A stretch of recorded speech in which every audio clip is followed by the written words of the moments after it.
राधे राधे। कैसे हैं आप सभी? आशा करती हूँ अच्छे होंगे, स्वस्थ होंगे। आज हम लोग बात करने वाले हैं एकादशी की, देवशयनी एकादशी। आषाढ़ मास के शुक्ल पक्ष की एकादशी को ही देवशयनी एकादशी कहते हैं या फिर हरिशयनी एकादशी भी कहा जाता है। माना जाता है कि देवशयनी एकादशी से भगवान विष्णु योग निद्रा में 4 माह के लिए चले जाते हैं और इन 4 माह के लिए जो पृथ्वी का संचालन का जो कार्यभार होता है वो भगवान विष्णु भगवान शिव को सौंप के जाते हैं। इसीलिए देवशयनी एकादशी के बाद से जो 4 मास रहते हैं, जिन्हें चतुर्मास भी कहा जाता है, उस समय भोलेनाथ जी माता पार्वती के संग पृथ्वी पर निवास करते हैं और पृथ्वी का जो भी कार्यभार है वो भोलेनाथ जी संभालते हैं। तो ये जो देवशयनी एकादशी है, इसका जो महत्व है ये अपने आप में बहुत ज़्यादा बढ़ जाता है, क्योंकि इस देवशयनी एकादशी वाले दिन भगवान विष्णु के साथ माता लक्ष्मी की तो पूजा होती ही होती है, साथ ही भगवान शिव और माँ पार्वती की पूजा करने का भी विधान है।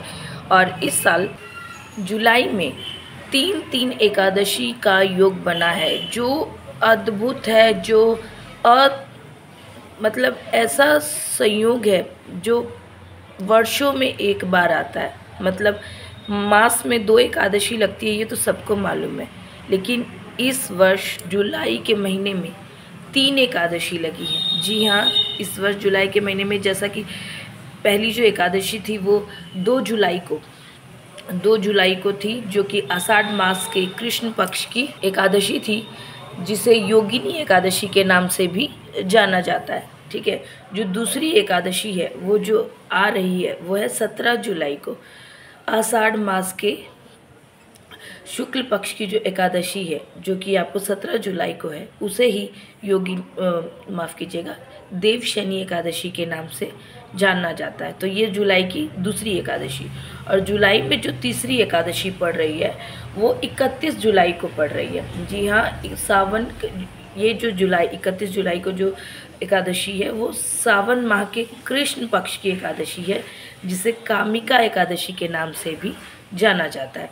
तो आशा करती हूँ ये क्लियर हो गया होगा कि 3 एकादशी किस वे से है। पहली 2 तारीख को, दूसरी 17 को, जो कमिंग 17 है, 17 जुलाई गुरुवार वाले दिन है, और तीसरी जो एकादशी है वो 31 जुलाई को पड़ रही है। ठीक है। तो इस तरीके से एक माह में, जुलाई के महीने में एक माह में 3 एकादशी का संयोग बना है, जो अपने आप में ही बहुत ही अद्भुत है। ठीक है। देवशयनी एकादशी वाले दिन जो साधक होते हैं, जो व्रती होते हैं, वो व्रत करते हैं तथा भगवान विष्णु की विधिवत पूजा अर्चना करके भगवान विष्णु को शयन कराया जाता है। ठीक है। वैसा उनका भाव रखा जाता है और उनकी उसी मुद्रा में उनकी पूजा, मतलब 4 माह तक जो पूजा होती है उसी मुद्रा में होती है।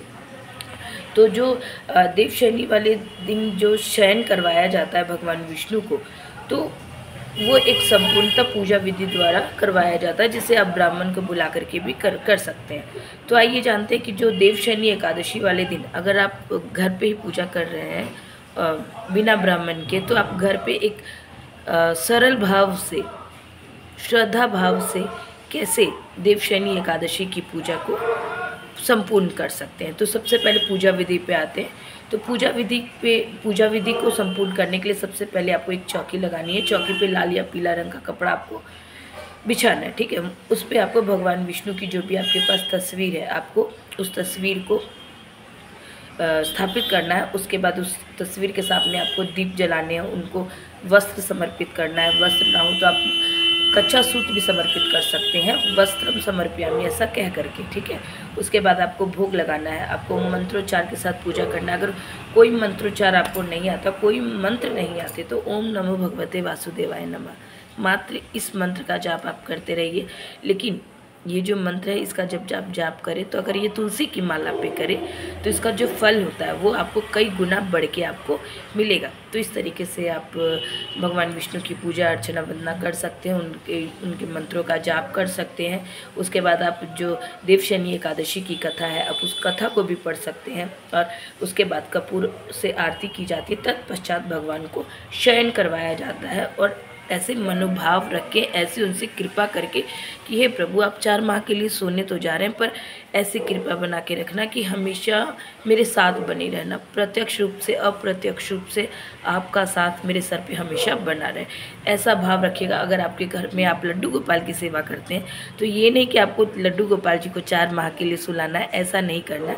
लेकिन हाँ, जब देवशनी एकादशी की आप पूजा करें तो लड्डू गोपाल की भी निश्चित रूप से आप पूजा करेंगे, तो आप उनमें ये भाव रखेंगे कि प्रभु, आप अप्रत्यक्ष रूप से शयन कर लीजिए और मैं प्रत्यक्ष रूप से, आप मेरे साथ जैसे रहते हैं आप वैसे ही मेरे साथ रहिए। ऐसे आपको भाव प्रभु के समक्ष अपने रखने हैं और देवशयनी एकादशी की जो पूजा अर्चना है उसको आपको संपूर्ण करना है। ठीक है। प्रभु जब शयन के लिए चले जाएंगे उसके बाद भी आप जो भगवान विष्णु की जो भी प्रतिमा स्वरूप है, आप उनके समक्ष एक तुलसी का पत्ता रोज, रविवार छोड़ के नेचुरली, ठीक है, रोज़ एक तुलसी का पत्ता अवश्य समर्पित करेंगे तथा एक लोटे में जल भी भर के रखेंगे। अगर आप कुछ भोग प्रसादी, कुछ कोई मौसमी फल, ये सब अवेलेबल हो सकता है तो आप इसका भी भोग प्रसादी अवश्य चढ़ाएंगे। इससे भगवान विष्णु की कृपा आप पे और आपके परिवार पे हमेशा बनी रहेगी और प्रभु प्रत्यक्ष रूप से अप्रत्यक्ष रूप से आप सबके साथ अपनी कृपा को बनाए रखेंगे। तो ऐसे आपको प्रभु को शयन करवाना है। और फिर प्रभु जो शयन से उठते हैं वो आप सभी को ज्ञात होगा कि प्रभु देव उठनी एकादशी वाले दिन, कार्तिक माह की जो देव उठनी एकादशी होती है, उस दिन प्रभु फिर शयन करके जागते हैं और फिर जो पृथ्वी का जो कार्यभार होता है वो प्रभु अपने कंधों पर ले लेते हैं।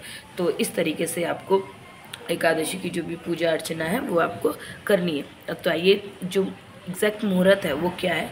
जो एकादशी तिथि प्रारंभ हो रही है 17 जुलाई को, 17 जुलाई को जो आप व्रत रखेंगे, देवशयनी एकादशी का जो व्रत रखेंगे, तो देवशयनी एकादशी का जो प्रारंभ है वो आपको 16 जुलाई की जो रात से ही लग जा रहा है। ठीक है, 16 जुलाई को रात 8:35 से देवशयनी एकादशी लग जा रही है। और जो देवशयनी एकादशी का जो समापन हो रहा है वो है आपको 17 जुलाई को, जो बुधवार वाले दिन, जिस दिन आप हम सब व्रत रखेंगे, उस दिन रात को 9:03 पे देवशयनी एकादशी का समापन हो रहा है। तो इस तरीके से आप जो उदय तिथि के अनुसार हमें जो व्रत रखना है वो 17 जुलाई को बुधवार वाले दिन हम लोगों को व्रत रखना है। ठीक है, तो माफ़ कीजिएगा, पहले मैंने 17 जुलाई गुरुवार कहा था तो उसे मैं करेक्ट कर रही हूँ, 17 जुलाई वाले दिन बुधवार पड़ रहा है। ठीक है, इसके साथ ही एक चीज़ और बोलना भूल गई कि जैसा कि आप सभी को मालूम है 17 जुलाई को भले हम लोग व्रत रखेंगे क्योंकि उस दिन एकादशी का दिन है, लेकिन आप सभी को ज्ञात होगा कि एकादशी वाले दिन तुलसी पत्र नहीं तोड़े जाते। तो आपको जो तुलसी पत्र तोड़ के रखने हैं वो आपको दशमी वाले दिन यानी 16 जुलाई वाले दिन ही आपको तुलसी पत्र को तोड़ के रख लेना है। ठीक है, एक चीज़ और नोट कर लीजिएगा, जो 17 जुलाई वाले दिन जो सूर्योदय का जो समय है वो आपको है 5:55 पे। ठीक है, और जो सूर्यास्त का समय है वो है आपको 7:10 पे। जो पूजा का जो शुभ मुहूर्त जिसे बोल सकते हैं वो आप जो अमृत काल रहेगा वो 4:23 से लेके 6:23 तक रहेगा। तो आप सुबह से लेके 7 बजे तक, मतलब जो शुभ योग है वो 7:04 से सुबह है, तो आप सुबह आप अपनी पूजा अर्चना को कर लीजिएगा। लेकिन राहु काल के समय में पूजा निषेध है, तो जो राहु काल का समय है वो है आपको दोपहर के 12 बजे से लेकर 1:30 बजे तक। तो इस बात का आप पूरा ध्यान रखेंगे। इसके अलावा जो एकादशी की तिथि है, देवशयनी एकादशी की जो तिथि है, उस दिन बहुत सुंदर योग बन रहा है। उस दिन सर्वार्थ सिद्ध योग है और उस दिन अनुराधा नक्षत्र है। तो इस दिन की पूजा पाठ का जो फल होता है वो बहुत ही फलीभूत होता है। तो आप ना भी पूजा कर पा रहे हो, अगर आपकी फ़िज़िकल कंडीशन ऐसी नहीं है, आप पूजा पाठ नहीं भी कर पा रहे, तो आपको चावल आपको नहीं खाने हैं, आपको लहसुन प्याज का त्याग करना है। हो सके तो आप सेंधा नमक, जो व्रत नहीं रख रहे, ठीक है, तो आप सेंधा नमक का प्रयोग कर सकते हैं। सीधे स्पष्ट शब्दों में प्रभु का भजन कीर्तन करिए, नाम जप करिए और सात्विक आहार लीजिए। ठीक है, ऐसे तो अन्न एकादशी को खाना वर्जित है, लेकिन आप फिजिकल रूप से परफेक्ट नहीं हैं और आप एकदम कुछ नहीं कर पा रहे, तो जैसा मैं हमेशा कहती आई हूँ, कुछ नहीं करने से अच्छा कुछ करना। तो आप कुछ नहीं कर पा रहे तो आप नमक, नॉर्मल नमक की जगह सेंधा नमक का यूज़ कर लीजिए। उस दिन रोटी खा लीजिए और लहसुन प्याज का त्याग कर दीजिए। भजन कीर्तन करिए, प्रभु का नाम जप करिए, बस प्रभु की कृपा आप पे ज़रूर होगी। तो इस तरीके से आप अपनी पूजा को कर सकते। और भक्तिमय रूप से आपका पूजा का दिन व्यतीत हो गया। उसके साथ ही आपका जो द्वादशी, इसके जो व्रत का पारण है वो आपको द्वादशी तिथि को करना है। तो जो द्वादशी तिथि का मुहूर्त है आप उसे नोट कर लीजिए। जो द्वादशी तिथि है, जो जिस समय आप पारण करेंगे 18 जुलाई 2024, ठीक है, 18 जुलाई 2024 दिन गुरुवार, इस दिन आपको पारण करना। और जो पारण का शुभ मुहूर्त है वो सुबह 5:55 से 8:50 तक रहेगा। तो जो एकादशी के व्रत का हमें पारण करना चाहिए वो हमें गंगा जल और तुलसी के पत्र से करना चाहिए। तो आशा करती हूँ इन शॉर्ट बहुत ही इजी वे में समझाया है और आप लोगों को ये बात समझ में आई होगी। और क्यों भगवान, देखिए भगवान विष्णु देवशयनी एकादशी वाले दिन सोने जाते हैं, हम सभी को मालूम है, लेकिन क्यों सोने जाते हैं? आखिर 4 माह, और सोने भी जाते तो 4 माह तक क्यों ये चतुर्मास मनाया जाता है? इसके लिए मेरी नेक्स्ट वीडियो पे बने रहिएगा। राधे राधे। ओम नमो भगवते वासुदेवाय नमः। भगवान विष्णु की कृपा आप पे और आपके परिवार पे भर भर के बरसे। राधे राधे।